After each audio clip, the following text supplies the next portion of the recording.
সূরা আল বাকারা, আয়াত 285। অনুবাদ: রসূল তার প্রতি তার প্রতিপালকের পক্ষ থেকে যা অবতীর্ণ করা হয়েছে তাতে সে বিশ্বাস স্থাপন করেছে এবং বিশ্বাসীগণ সকলে আল্লাহতে, তার ফিরিশতাগণে, তার কিতাবসমূহে এবং তার রসূলগণে বিশ্বাস স্থাপন করেছে। তারা বলে, আমরা তার রসূলগণের মধ্যে কোন পার্থক্য করি না। আর তারা বলে, আমরা শুনলাম ও মান্য করলাম। হে আমাদের প্রতিপালক, আমরা তোমার ক্ষমা চাই, আর তোমারই দিকে আমাদের প্রত্যাবর্তন হবে।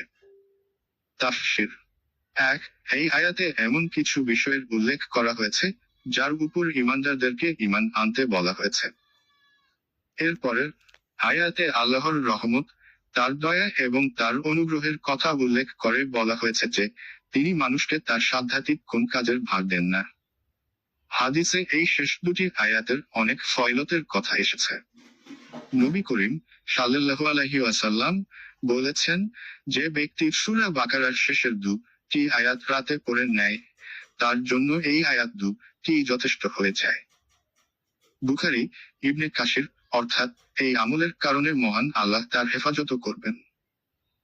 অপর একটি হাদিসে এসেছে, নবী করিম সাল্লাল্লাহু আলাইহি ওয়াসাল্লাম মিরাজের রাতে যে তিনটি জিনিস পেয়েছিলেন তার মধ্যে একটি ছিল সূরা বাকারার শেষের এই দুটি আয়াত।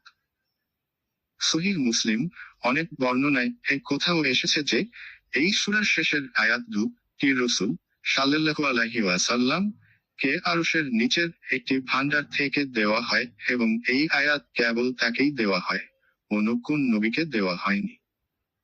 আহমদ, নাসাঈ, তাবারানী, বাইহাকী, হাকিম এবং দারমি ইত্যাদি।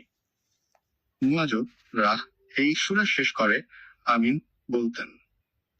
ইবনে কাসির